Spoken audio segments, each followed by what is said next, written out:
Hey everybody, this is Alan Fine and I'm here with Tom Gutter, who is the VP of Hotel Ops for Emerald Cruises.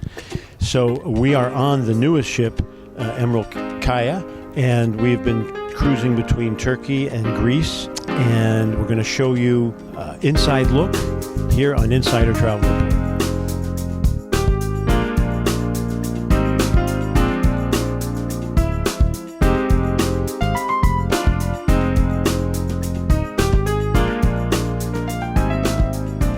Thank you for talking to us. Thank you, Alan. Thank you for taking the time for it. So I just became aware of, there's so many Australians on the ship, and then I realized why. Tell us the history.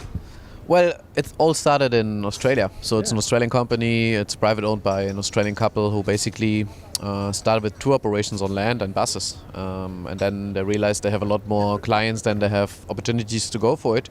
So they decided to charter ocean ships and river ships. They realized quickly they're not up to their like. So they decided to build their own river ships. And after building a few of them, he continued to the ocean.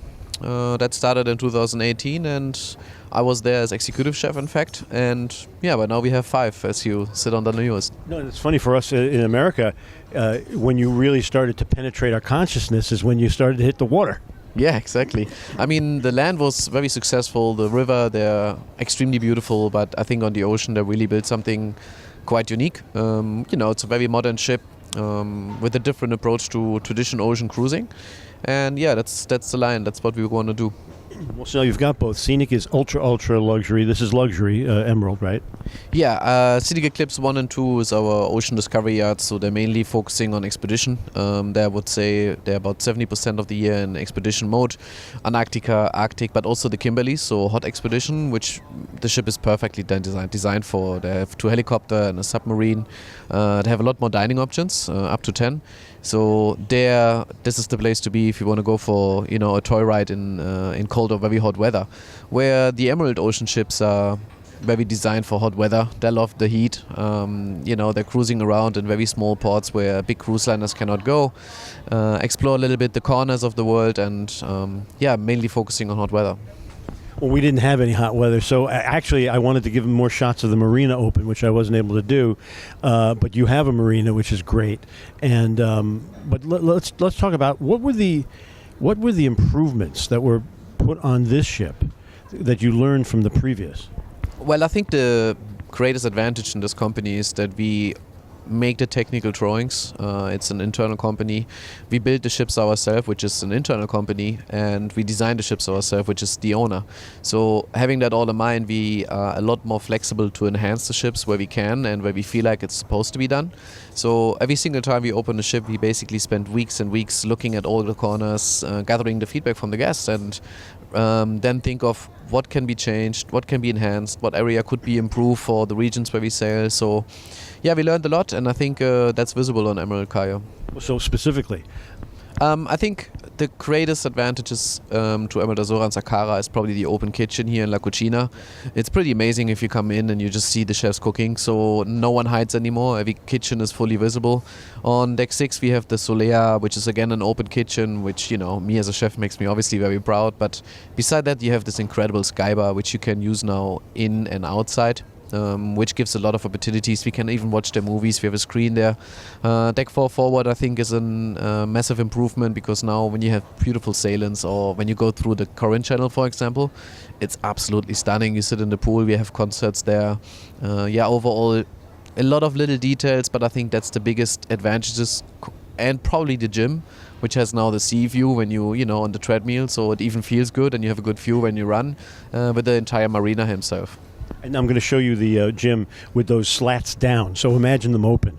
But the thing I'm finding is that each one of those things you just described, you've extended them outward. So in some cases they were enclosed bars or whatever, and now you have all this deck space more than you had before. Is that true? Yeah, absolutely. The whole key focus is we learned in the last few years with Emerald that they're extremely successful. We're extremely busy, and we want to be more in front of the guests, so even the chefs shouldn't hide. Everybody is now front-facing. We have a lot more flexibility, especially for charters as well. And yeah, it looks pretty promising. So, but you did increase guest capacity. What was the decision there? We just realized if we make the ship just a few meters longer and wider, we can put all the tools in we want to, and that gave us the opportunity to add a few more cabins. If you think about the size of the ship, Still small. exactly, and you could add a lot more cabins, but we decided to rather make the cabins bigger and more brightful and more balcony space rather than squeezing a lot of new cabins in. So we just added a few, and I think now it has the perfect size. For the travel advisors, you've gone from about 100 guests to 128. That's correct. So 128, that includes all the emergency sofas, basically, when you travel with your family. So yeah, 120 to 128 is, for me, the perfect size. You get to know every single guest. You still have this privacy and this intimacy to deliver modern hospitality, where you actually get to know every single guest. Rather, it's just a huge group, and in a 7 or 10 day cruise, you will overwhelm the staff by actually getting to know them and not just their last names. Well, no, so let's jump off my questions and talk about that. I heard that the crew applied. They all wanted to be here, and we got a lot of scenic crew on this ship. Yeah, that's true. So the key focus for us is internal promotions and internal growth. So we really, really want to take care of our crew. And every single time we open a ship, we send them via an app basically to all the employees a message and saying, hey guys, how's it going, guys? We want to open a new ship. Who wants to open it? So that way you create a complete different dynamic. All the crew who's here wants to be here. We feel that. Oh, thank you so much. Yeah. I'm glad to say that, because we put a lot of effort in our crew, and having this opportunity to let them choose is incredible. And in fact, we have enough crew who went and wanted to open the ship. We could technically open another one right away. However, I'm quite happy it's only next year and not this year. So a lot coming. Yeah, exactly. We have a lot more to come on Emerald and on Scenic side. So exciting future. You already talked about how you've re-envisioned some of the public spaces by outward facing, moving out further. Are there any other thoughts about how you rethought the public spaces? To be honest, I think Emerald Kaia is pretty amazing. Now it's unfortunately a little bit cold, but I think in hot weather this ship gonna be an absolute grenade. There's not really another word to describe it. So when we look in Emerald Raya, which is gonna be the next one, and then Emerald Xara, I think it's details. We talk about very tiny details, enhancements, adjustments, putting a corner here, putting the bones will be the same as this ship. 100% will be the exact same size and dimensions, so all changes we would make there is probably almost not visible. But let's talk about the you talk about the exposed kitchen, but dining changes and also spa. Isn't it a little larger? Absolutely. The spa enhanced approximately 3 times the size. It has a lot more warm colors, a lot more to offer. We added a huge sauna into it, the plancha, as you probably have tried. If not, you need to. And the experience shower, that's all new. So the spa is pretty amazing, I think, for this size of ship. And when you consider where you sail, it's just the perfect escape place. What does Kaia allow you to do operationally that you couldn't do before? I wouldn't say operationally we have changed a lot. The Emerald, Azora and Sakara are extremely flexible, especially because of their size. We can come into ports where a lot of cruise ships would never go, simply because we can go in private ports. The Kaia is just an add-on on this. It has a more sharp bow and is a little bit higher, which makes them more stable. So what are you watching most closely now as you move and think about those other ships? Well, I love this question, to be honest, because we're trying to not look. I truly believe that the ocean industry was pretty stagmatic, let's say, for a very long time. So I'm extremely happy that new competitors come out there, that new brands come out there, which kind of shake up the market a little bit. Our mission was always to not rather see what they do and copy this or make it in our own way, and rather look at it in a fresh new picture and see. No, my question wasn't about copying. My question was, what are you watching internally to decide what you're going to do for the next ships? We heavily listen to feedback. All guest feedback who's written down in our surveys is written all the way to the owner. We have meetings about this for hours and hours, because we don't want to push our style to the guest. We want to adjust to the guest feedback. So as the company grows and we have more and more guests from all around the world, really, it's extremely interesting to review this and say, what does the majority of guests really needs? And it's sometimes the most little details, but it's unexpected. Exactly, it's really something you would have not probably thought of. So we're very open to this, and to that also we have a lot of charters on the ships, and that is always an extremely great opportunity to learn and enhance and get new ideas. And yeah, I love it. We stay extremely flexible, and we want to remain that way. What should travel advisors understand about this yacht versus the other yachts? I think we've covered that. Did that question spark any new ideas? No, I think they will tell us. So when they come on board, they will realize quickly that it seems like a small ship, but it has a lot of space.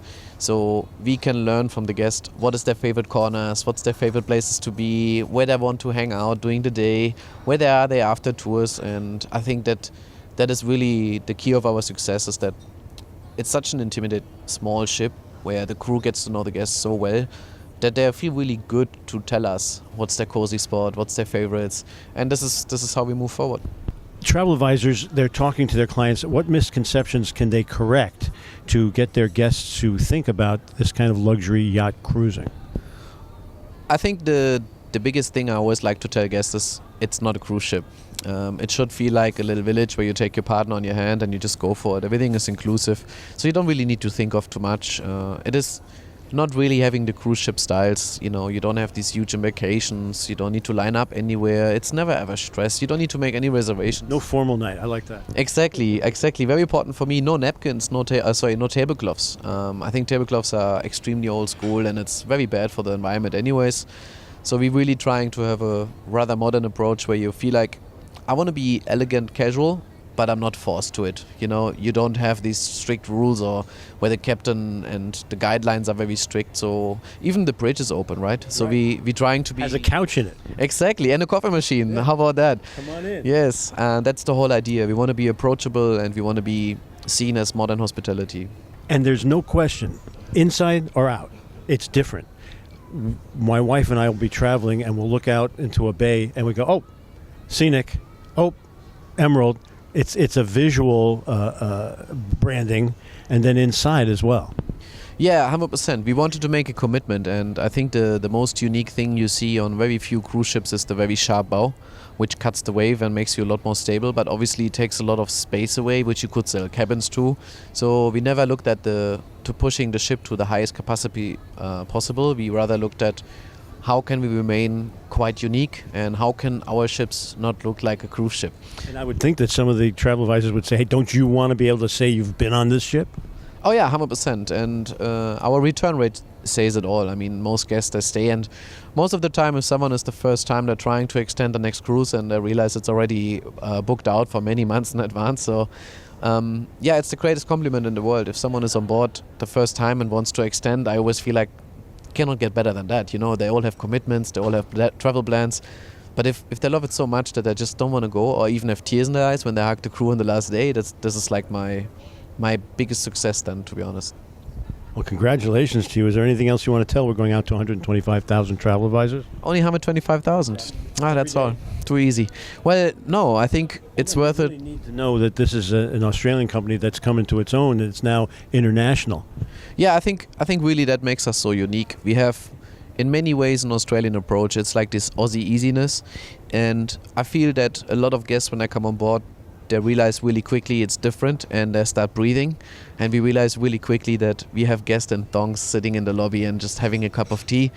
And many, many little details, we feel that it is so worth it to check it out, because it is definitely unique, it's definitely different.